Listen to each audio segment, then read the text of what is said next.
Hello again. With me now is Nic Bliss from the Confederation of Co-operative Housing, and it's fair to say you're quite an influential figure in the national tenant voice, or what would you call it, a movement, a group? Yeah. Can you give us an update on how things are going? Yeah. So actually, first and foremost, I should point out I am a tenant myself. I'm a tenant of a housing cooperative in Birmingham, and that's kind of where things started for me. In terms of what we're doing on the Voice for Tenant stuff, so a group of people came together post-Grenfell and sort of said, look, this is ridiculous. There's nothing speaking on behalf of tenants here. There's a lot of very loud noises going off all over the place and nobody really sort of coordinating and making sure that there's any kind of voice for tenants. So that's kind of started us on a sort of process to sort of campaign that there should be a voice for tenants. Now, in terms of the people that we brought together, they were the best we could get in terms of what was there in terms of national bodies, but I don't think we've ever purported to be a representative voice for tenants, because until somebody actually goes out and starts consulting with tenants, I don't think anybody can purport to be actually representative of tenants. So, you know, our focus has been solely on how do we actually get some sort of national body set up. We've had some success along the way. We had very good and positive relations with Alex Sharma, housing minister minus whatever it was, and we worked with him and officers from what was then the Department of Communities and Local Government on a series of ministerial events, meeting with tenants across the country. And by and large, the tenants we met, I think, generally agreed that there should be some sort of national body at that point. We then met with the second housing minister, Dominic Raab.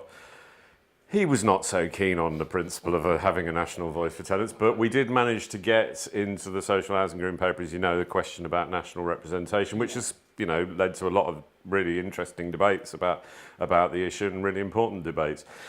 As part of what we've been doing, we've put out a survey primarily to tenants, but anybody can fill it in. So if anybody hasn't filled in the survey, please fill it in. And we've got just shy of 700 responses now, which we're quite pleased about, given that we're an organisation with no resources at all. And off the top of my head, 93 point something % are saying there should be a national body for tenants, which, bloody hell, I mean, in this day and age, it's a no-brainer, isn't it, really? I'm just surprised we got 23 who say there shouldn't be. I don't know where they're at. So, you know, there's an overwhelming majority. What do they want from a national? Oh, I mean, we've called our group a voice for tenants. Yeah.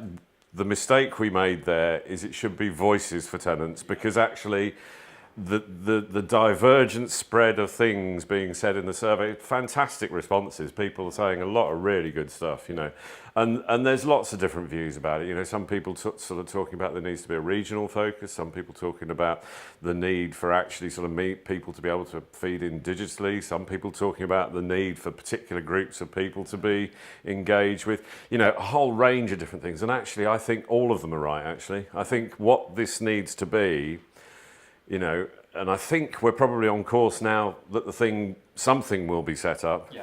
But I think what it kind of needs to be is not about a specific group of tenants who sort of, you know, on some body somewhere, which is kind of what the old national tenant voice was. Yeah. I think it needs to be something that facilitates and makes it so that tenants across the country can have their say. Yeah. Both on national issues, on regional issues, and more importantly, locally. We've got to, you know, the realities of things at the minute is that so many landlords just take absolutely no notice of the involvement and empowerment standard. Yeah. You know, the ironic thing is in the consultation paper, it refers to the standard that talks about going out and talking to, you know, residents about how they want to be engaged in their landlord every 3 years. Yeah. I don't know any landlord that does that. I don't think any of them do. You know what I mean? And they're quoting that in the Green Paper. Yeah. It's like people just completely flouting the involvement and empowerment standard. And until, you know, that lies at the heart of the whole principle of, you know, people co-regulating organisations together.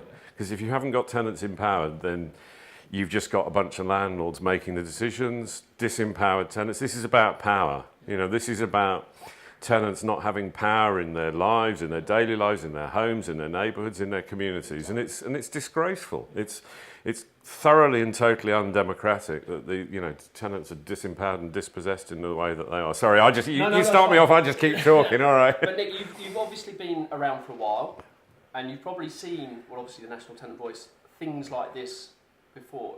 In your guts, do you think that this time it's different? Well, I mean, I think that the National Tenant Voice, the problem the National Tenant Voice faced, I mean, I think it was set up reasonably well. I think it had challenges to get over.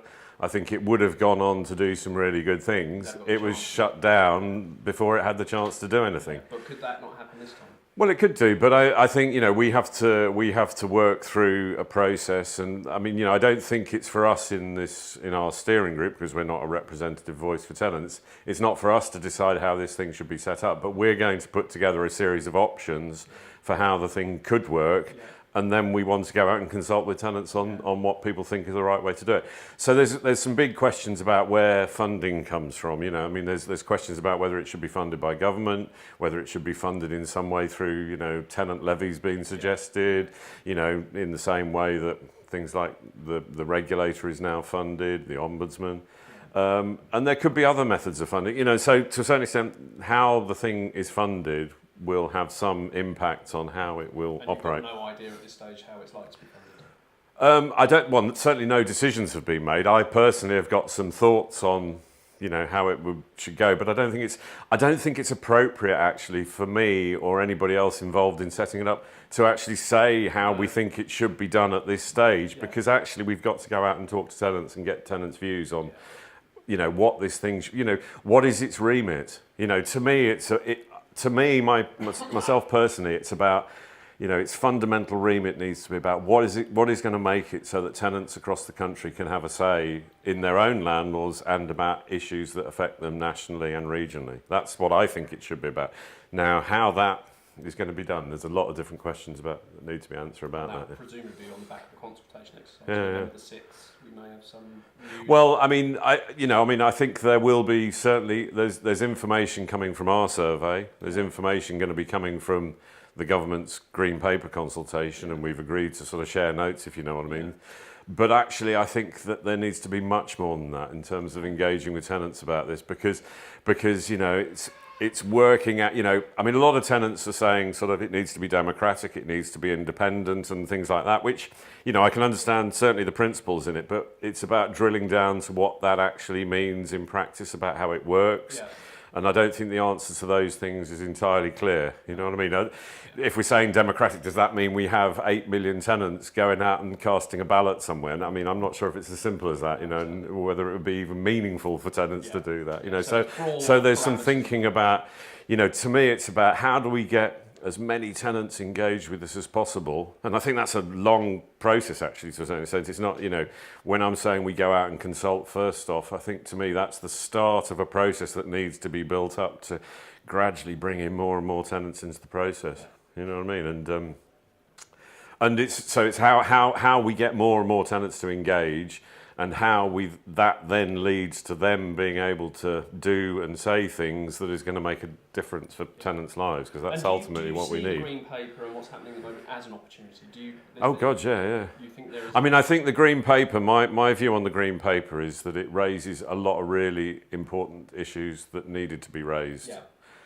I'm not entirely convinced that it's got the right answers, and I think if you really went to the ministry and talked to some of the civil servants, they'd probably agree that they haven't quite got all the right answers, shall we say. Yeah. And so I think, there's a real appetite for people to come up with certain answers. So we've been talking to them about all sorts of different possibilities. Yeah. And obviously the tenant-landlord relationship, it's not just the National Tenant Voice that can actually influence that. It's also within organisations themselves and the way that they're set up, structure-wise. Well, I think there is a need for change in many landlords. I mean, I think there's only handfuls of landlords at the minute who are getting anything at all right in terms of how, tenants and landlords are working in partnership to make decisions. I think there's some landlords who need shock treatment to actually change them. They're way off, lost the plot in some cases. There was this one of the stories I keep telling was like, I was on a platform speaking, and there was a a housing association chief exec who got up to speak before me, and he was talking about digitalisation, which, you know, I mean, I'm not, no, that's great. If tenants can access things online, that's fine. But he actually said in his presentation, it means we don't have to talk to tenants anymore, which was kind of like, what? Where have we got to that we're not going to talk to tenants anymore? That's just lost the plot completely, you know. Absolutely. So, I mean, in terms of the Green Paper, there's also call for evidence on things like mutuals and complete shift in of course, yeah. Well, we've been, I mean, in my capacity as from the Confederation of Co-operative Housing, my organisation has been talking to government for some time about how do we build community-led housing across the country, and you know, working with other organisations. There's a Community Land Trust Network, and there's various other organisations, locality. We've all been working together to sort of build up the pot. So there's a big programme going on the back of the government's community housing fund to look at how can we develop more community-led housing in the country, and some really exciting stories, actually, really good schemes sort of starting. Do you feel as though there's some momentum around it? Yeah, I mean, we need more, because we need to get to scale, and to be honest, I mean, the thing that I keep saying is actually I want to see a lot more, you know, of the whole of the social housing sector being community-led. And actually, I think one of the challenges I think we face in social housing, and I think this issue about stigma and what have you, is in some ways I think we've got everything wrong in this country in terms of how we do housing, because what we do is we put the people who have challenges in their lives, we sort of funnel them off into social housing, and they're over here, and everybody else is over here.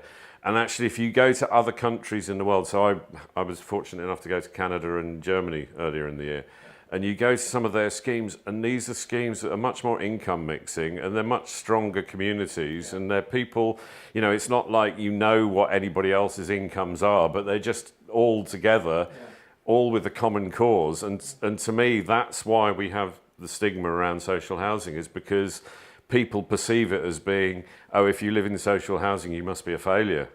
And so we have a stigma there, and so people don't want to live in social housing, which is ridiculous, you know, and that's what we need to tackle, is actually how do we change the whole fabric of social housing, because it doesn't work as it is. It's not, you know, it needs to be much more across, you know, it needs to be housing in terms of where we are today, where you've got, you know, people right up into middle income and beyond who can't get somewhere to live. We need to actually make it a much more common cause, like the health service. It needs to be a, you know, something that actually affects the community as a whole. You know, that's the kind of housing we need. And, you know, we don't, I think marginalising, you know, a certain group of people into social housing has just really not done anybody any favours. No. I mean, can you see the community structure approach working in the bigger housing associations, or do you think that ship has... Well, I think it needs to. But how? How can that... Well, I think you can introduce these things gradually. I mean, certainly we did a lot of work on mutualisation, and so, you know, the mutual housing approach can start to develop stuff, but I think it needs to happen on both levels, because when you're talking about sort of something like Grenfell, which is to a certain extent why we're having this discussion, is, you know, is because actually it's about how do you engage with people at the local level.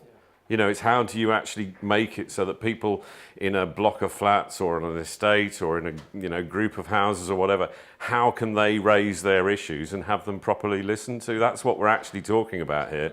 And so if you're talking about large-scale housing organisations, well, yes, of course I want tenants to be able to engage across the whole of a large-scale housing organisation. And I think there are some... You know, Optivo, you know, does that well, you know, in terms of a large-scale housing organisation, so it can be done.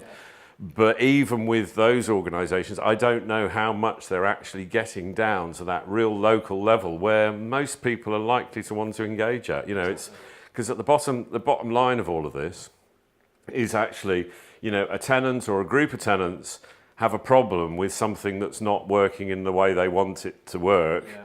They want to be able to get that issue discussed. In some cases, in some landlords, there's a good way to do that. I think in most landlords there isn't. You know, and tenants just, you know, when you're talking about tenants raising issues, I think, you come across some bad stories. We've come across some bad stories in the ministerial events. Some of the people are telling us things on our survey. But actually, I think this is scratching the tip of a very large iceberg, to be honest. I mean, my experience, when you actually start talking to tenants, they almost feel scared to raise issues because they think something's going to come back and hit them.